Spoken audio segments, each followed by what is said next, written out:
Hi everyone, welcome to my YouTube channel. I hope आप सब healthy होंगे, खा पी कर मस्त होंगे।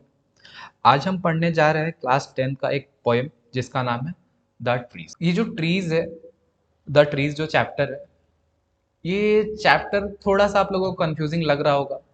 ठीक है, तो आज हम इसको समझने की कोशिश करेंगे बिल्कुल अच्छे तरह से। तो ये जो ट्रीज है इस पोएम में, एक तो लाइन बाय लाइन जो मीनिंग है, लाइन बाय लाइन जो मीनिंग है वो एक है। साथ साथ में इसमें जो पोएट है, इसका जो पोएट है उसका नाम है एड्रियाना रिच। और एड्रियाना रिच एक फीमेल पोएट है। ठीक है, और ये बाल्टीमोर मैरीलैंड यूएसए में जन्म ली थी 1929 में। और ये एक ऑथर है, करीब 20 volumes of poetry, 20 volumes of poetry इन्होंने लिखा है। और इनको एक फेमिनिस्ट और एक रेडिकल पोइट भी बोला जाता है। फेमिनिस्ट यानी कि जो औरतों के हक के लिए बोले, आवाज उठाए या फिर उनको सपोर्ट करे। और रेडिकल पोइट मतलब रेडिकल वो लोग होते हैं जो चेंज लाना चाहते हैं सोसाइटी में। ठीक है, तो एड्रियाना रिच एक फेमिनिस्ट और एक रेडिकल पोइट है, ऐसे बोला जा रहा है। तो स्टार्ट करते हैं। Can there be a forest without trees? ये बोला जा रहा है, क्या बिना ट्रीज के फॉरेस्ट हो सकता है? या फिर हम लोग इसको अगर दूसरे तरीके से देखें, इस पोएम में जो डीप मीनिंग छुपा है, ये हम बोल सकते हैं कि क्या, अच्छा, उससे पहले ये जानेंगे जो ट्रीज है, ट्रीज को अगर डीप मीनिंग में देखा जाए तो ये वुमेन से कंपेयर किया है। जहां पर भी ट्रीज आएगा हम समझ सकते हैं कि वहां पर वुमेन के बारे में बोला जा रहा है। तो can there be a forest without trees? क्या बिना ट्रीज के फॉरेस्ट हो सकता है? या फिर हम लोग इसको ऐसे बोल सकते हैं कि क्या बिना वुमेन का एक वर्ल्ड हो सकता है? Where are there trees in this poem? ठीक है, ये जो ट्रीज है इस पोएम में वो आखिर है कहाँ पे, और वेयर डू दे गो, और ये जाएंगे कहाँ? ठीक है, तो स्टार्ट करते हैं पहला stanza. The trees inside are moving out into the forest, the forest that was empty all these days, where no bird could sit, no insect hide, no sun bury its feet in shadow, the forest that was empty all this night will be full of trees by morning। तो आगे हम लोग इसका simple meaning समझ लेते हैं। तो the trees inside are moving out into the forest, ये बोला जा रहा है जो ट्रीज कहीं पे बंद है या फिर घर में जो लोग डेकोरेशन के लिए यूज करते हैं, ठीक है, अब वो लोग घर से निकल रहे हैं और जा रहे हैं जंगल की ओर, फॉरेस्ट की ओर।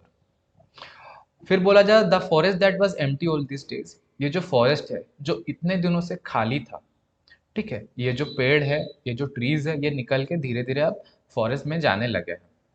Where no bird could sit, no insect hide, no sun bury its feet in shadow, जहाँ पर कोई भी बर्ड्स बैठ नहीं सकता था। अब ट्रीज नहीं होंगे फॉरेस्ट में तो कौन सा बर्ड आके बैठेगा वहां पर? अच्छा, उस तरह से नो इंसेक्ट हाइड, कोई भी मतलब ट्रीज के नीचे जो इंसेक्ट्स आके छुपे रहते हैं अपना घर वगैरह शेल्टर जैसा बना के, तो बर्ड्स भी बैठ नहीं पाते थे, फॉरेस्ट में ट्रीज नहीं होता था इसलिए, और इंसेक्ट भी छुप नहीं पाते थे। फिर no sun buried fit in shadow, कोई भी सन अपना पैर शैडो में नहीं छुपा पा रहा है।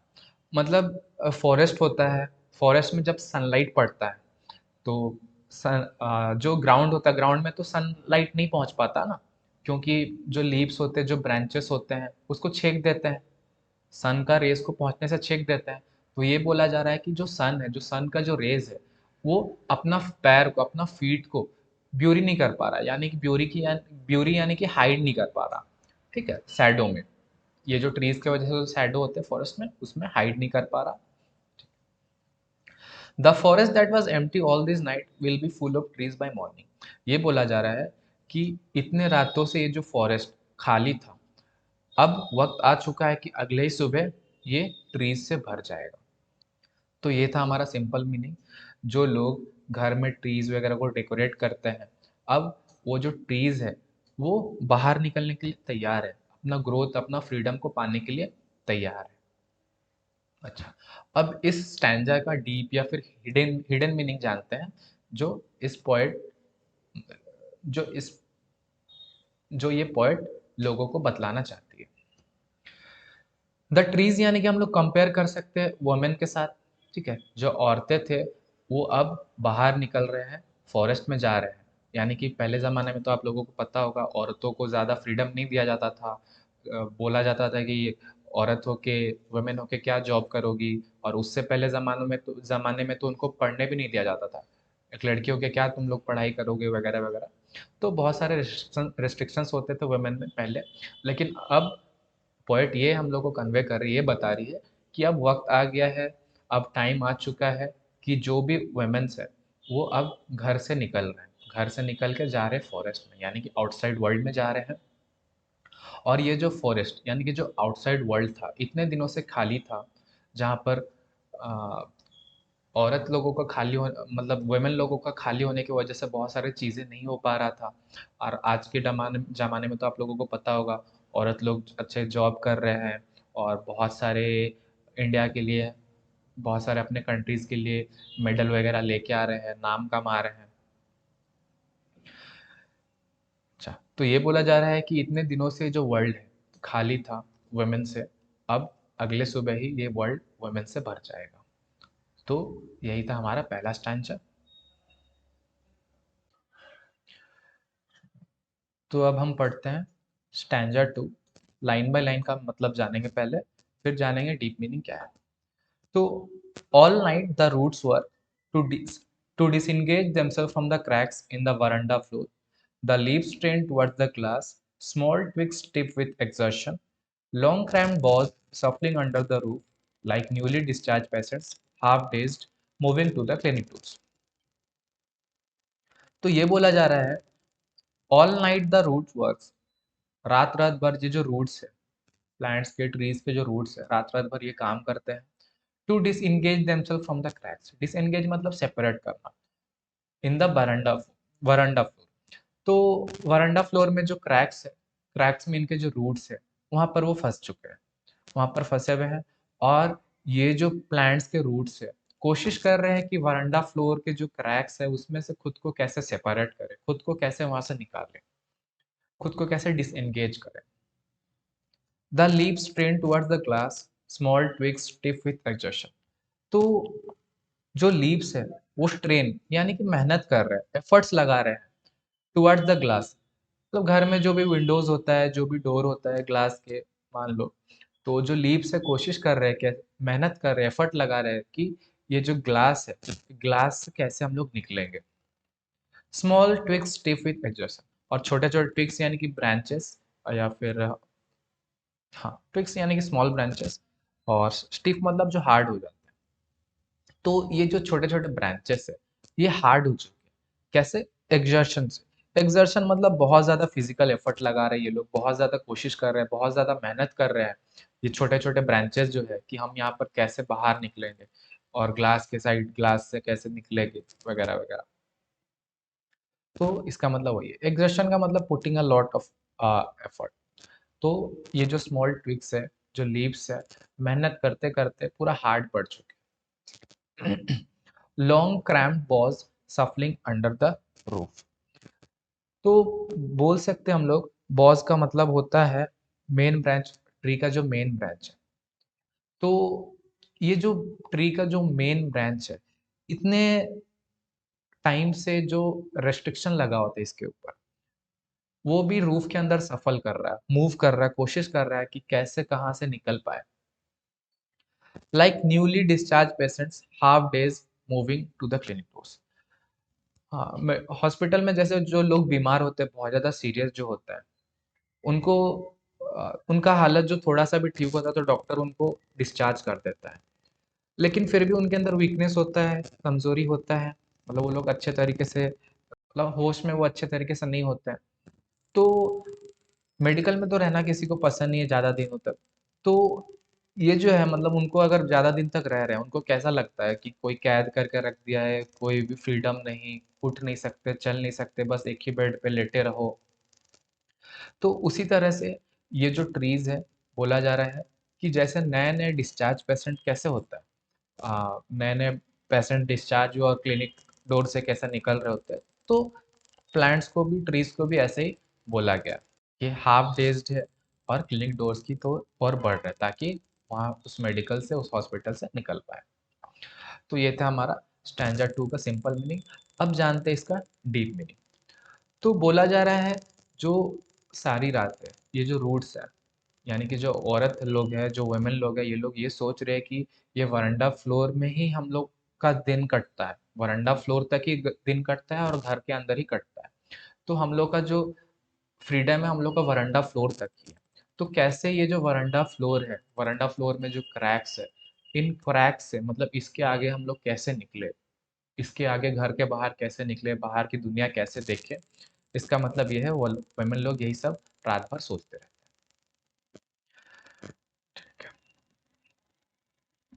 और ये भी बोला जा रहा है कि जो औरत लोग हैं एक ही छत के नीचे इधर उधर हो रहे होते हैं, ठीक है, लंबे समय से वो एक ही छत के नीचे है, उनको फ्रीडम फील नहीं हो रहा। और ये भी बोला जा रहा है लास्ट में कि जैसे डिस्चार्ज पेशेंट होते हैं, पेशेंट लोगों को डिस्चार्ज कर दिया जाता है क्योंकि एक ही जगह पे रहो इतने दिनों से, फ्रीडम नहीं लगता, खुला खुला नहीं लगता, तो औरत लोगों को भी ऐसा लगता है। तो वो भी सोच रहे हैं कि हम लोग को भी एक पेशेंट की तरह डिस्चार्ज कर देना चाहिए ताकि हम लोग भी बाहर जाके दुनिया देखे, क्या हो रहा है क्या नहीं हो रहा, उसका हाल जाने। अब आप लोग ही सोचिए, अगर आप लोगों को रख दिया जाए कि तुम लोग को यहीं पे रहना है, इससे आगे नहीं जाना, बाहर में क्या हो रहा है उससे कोई मतलब नहीं, तो आप लोगों को फ्रीडम फील नहीं होगा ना। आप लोगों को लगेगा कि हम लोग के ऊपर जोर जबरदस्ती हो रहा है, रेस्ट्रिक्शन हो रहा है। तो फ्रीडम एक बहुत ही इंपॉर्टेंट चीज़ है, उसी तरह वुमेन को ऐसा लगता था। आजकल तो खैर ऐसा माहौल नहीं है, पहले से बहुत ज़्यादा सुधार आ गया सोसाइटी में। खैर, यही था हमारा स्टैंजा 2 का डीप मीनिंग। अब हम पढ़ते हैं stanza 3। I sit inside doors open to the veranda, writing long letters in which I scarcely mention the departure of the forest from the house. The night is fresh, the whole moon shines in a sky still open. The smell of leaves and lichen still reaches like a voice into the rooms. तो जानते हैं सबसे पहले इसका एक simple सा meaning. आई Sid inside, आई मतलब जो पोएट है वो ये बोल रहे हैं कि वो पोएट जो है ये बोल रहे हैं कि वो घर के अंदर बैठे हैं और उनका जो वरांडा का डोर है वो खुला हुआ है, और वो घर के अंदर बैठ के वरांडा के बाहर देख रहे हैं और लंबे लंबे लेटर्स लिख रहे हैं। और वो लेटर्स में वो स्कैर्सली यानी कि रेयरली, बिल्कुल भी मेंशन नहीं कर रहे द डिपार्चर। डिपार्चर मतलब यहाँ से जाना, एक जगह से दूसरी जगह जाना, जैसे ट्रेन डिपार्ट करता है मतलब एक जगह से दूसरी जगह जाता है। तो जो लेटर है, लेटर में ये लिख रहे हैं पोएट कि वो बिल्कुल भी मेंशन नहीं कर रहे हैं कि जो डिपार्चर है फॉरेस्ट का घर से, मतलब घर में जो लोग हैं ट्रीज को रख रहे थे, मतलब घर में ही जंगल जैसा बना दिए थे। तो अब ये जो है वक्त खत्म होने वाला है, ये जो फॉरेस्ट है, ये जो फॉरेस्ट घर से निकल के जा रहे हैं। तो ये जो पोएट है बिल्कुल भी मेंशन नहीं कर रहे कि ये जो फॉरेस्ट है घर से निकल के कब जाएंगे, यानी कि जो ट्रीज है घर से निकल के कब जाएंगे। The night is fresh, the whole moon shines in a sky still. तो नाइट जो है बहुत ही फ्रेश सा है, और जो पूरा मून है बिल्कुल शाइन कर रहा है, और स्काई पूरा खुला है। The smell of leaves and lichen still reaches like a voice into the rooms. तो जो खुशबू है, जो महक है लीव्स का और जो लाइकन का, वो घर में जो पोएट है उनके घर तक पहुंच रहे हैं, और वो जो स्मेल है एक वॉइस की तरह उनको सुनाई दे रहा है। तो लाइकेन जो होता है फंगस और एल्गे का एक तरह का सिम्बायोसिस रिलेशनशिप है, साइंस में आप लोग पढ़े होंगे, मतलब फंगे और एल्गे जब मिलते हैं तो देखे होंगे आप लोग, ट्री ट्रंक में, वाल्स में, रॉक्स के सरफेस में पैचेस हो जाता है। तो ये एल्गे और फंगस का मिलने से होता है। तो ये जो लीव्स और लाइकेन का जो स्मेल है पोएट के कानों तक आ रहा है एक वॉइस की तरह। तो ये जो स्मेल है लीव्स और लाइकेन का पोएट तक पहुंच रहा है एक वॉइस की तरह, मतलब वो लोग कुछ कहना चाह रहे हैं ऐसा, वॉइस। तो ये था सिंपल मीनिंग। तो अब जानते हैं इसका डीप मीनिंग। तो पोएट बोल रहे हैं कि वो बैठे थे अपने घर के अंदर, और वरांडा का जो डोर है वो खोल के और लंबे लंबे लेटर्स लिख रहे थे, जिसमें वो बिल्कुल भी मेंशन नहीं कर रहे थे कि ये जो वुमेन है ये कब घर छोड़ के निकल रहे हैं, मतलब घर से कब निकल रहे हैं फॉरेस्ट की ओर, यानी कि आउटसाइड वर्ल्ड की ओर। और बोले कि जो रात है बहुत ही ज़्यादा फ्रेश है, आसमान पूरा खुला है, मून चमक रहा है, शाइन कर रहा है, और जो स्मेल है लीव्स का लाइकेन का उनके घर तक, उनके रूम तक पहुंच रहा है एक वॉइस की तरह। तो यही है standard. Silent. Listen. The glass is breaking. The trees are stumbling forward into the night. Winds rush to meet them. The moon is broken like a mirror. Its pieces flash now in the ground. My head is full of whispers, which tomorrow will be silent. Poet ये बोल रहे हैं कि उनके head में बहुत सारे whispers हो रहे हैं, मतलब उनके कान में बहुत सारे लोग फुसफुस कर रहे हैं कि ऐसा होना चाहिए, वैसा होना चाहिए, कि हम लोग कल ये सारे रेस्ट्रिक्शंस तोड़ देंगे, बाहर निकल जाएंगे। डिफरेंट डिफरेंट तरह के बातें उनके कान में सुनाई दे रही है। और पोएट ये भी बोल रहे हैं कि ये जो विस्पर्स है ये आज ही तक का रहेगा, कल ये जो विस्पर्स है, ये जो भी फुसफुसाहट उनके कानों में सुनाई दे रही है, सब खत्म हो जाएगा। फिर बोल रहे हैं लिसन, ध्यान से सुनो, द ग्लास इज ब्रेकिंग, जो ग्लास है वो टूट रहा है। ये बोल रहे हैं कि ये जो प्लांट्स को या ट्रीज को जो अंदर बंद करके रखा गया था, अब ये टूट रहा है, यानी कि जो रेस्ट्रिक्शंस है उस वो खत्म हो रहा है। फिर बोला जा रहा है the trees are stumbling forward into the night. जो ट्रीज है, स्टम्बल का मतलब होता है केयरलेसली दौड़ना। ये रात के समय केयरलेसली दौड़े जा रहे, भागेंगे, गिरेंगे, चोट लगेगा, ये नहीं सोच रहे, बस दौड़े जा रहे। Winds rush to meet them. जो विंड है, जो हवा है, वो भी भागे चले जा रहे हैं उनसे मिलने के लिए। किससे? ट्रीज से मिलने के लिए। The moon is broken like a mirror. ये बोला जा रहा है कि जो मून है एक मिरर की तरह टूट गया है। It pieces flash now in the crown of the tallest. और इसके जो पीसेस है, ये जो मून के पीसेस है, जो ओक ट्री है उसका क्राउन की तरह चमक रहा है। यानी कि देखने से ऐसा लग रहा है कि जो ओक ट्री है, ओक ट्री के ओक ट्री की वजह से जो मून है पीसेस में टूट चुका है। और ये जो पीसेस है मून का मिरर की तरह, उनके क्राउन, मतलब ओक ट्री का एक क्राउन यानी कि ताज की तरह, ये जो पीसेस है उसमें चमक रहा है। तो ये था सिंपल। तो डीप मीनिंग देखते हैं। जो पोएट है ये बोल रहे हैं कि उनके कानों में बहुत ज्यादा फुसफुसाहट है, जो विस्परिंग है, जो भी लोग डिस्कशन कर रहे हैं कि कैसे बाहर निकलेंगे, क्या करेंगे, ये सब उनको सुनाई दे रहा है। लेकिन पोएट ये भी बोल रहे हैं कि ये आज तक ही सुनाई देगा, कल से ये सुनाना बंद हो जाएगा, क्योंकि सभी जो वुमेन्स है वो आजाद हो जाएंगे। तो पोएट बोलते हैं ध्यान से सुनो, जो ग्लास है टूट रहा है, यानी कि जो रेस्ट्रिक्शंस है औरतों पे वो धीरे धीरे टूट रहा है। ठीक है, और ये टूट जाने के बाद जो वुमेन है वो सभी आजाद हो जाएंगे और वो वर्ल्ड में भागे चले जाएंगे। और ये जो मून है ये टूट चुका है मिरर की तरह, और इसके जो पीसेस है क्राउन की तरह चमक रहा है ओक ट्री में। तो ये बोला जा रहा है कि जो औरत लोग हैं, वो वुमेन लोग हैं, वो बाहर निकल चुके हैं और बहुत सारे फील्ड में, अलग अलग फील्ड में वो लोग आ, अपना बेस्ट दिए हैं। बहुत सारे अपने कंट्रीज के लिए बहुत सारे काम किए, बड़े बड़े मेडल लाए हैं, इन्वेंट किए हैं, देश को आगे बढ़ा रहे हैं। और ये सब जो उनका सक्सेस है, जो भी ये योगदान दिए हैं अपने अपने फील्ड में, ये एक क्राउन की तरह चमक रहा है। तो आई होप आपको ये चैप्टर अब क्लियर हो गया होगा। अगर क्लियर नहीं भी होगा हुआ होगा तो आपको थोड़ा बहुत तो क्लैरिटी आ गया होगा पहले से। तो अगर आप लोगों को समझ नहीं आया तो एक बार दोबारा समझ सकते हैं। ये थोड़ा सा कंफ्यूजिंग है पोएम, लेकिन एक दो बार आप देखोगे तो उम्मीद है कि आपको ये समझ में आ जाएगा। और इनके जो पोएट है उनका नाम है एड्रियन रिच। तो अगर आपको पसंद आया वीडियो तो लाइक कीजिएगा और अपने दोस्तों को भी शेयर कीजिएगा, ताकि उनको भी इस चैप्टर का क्लैरिटी आ सके। तब तक के लिए थैंक यू।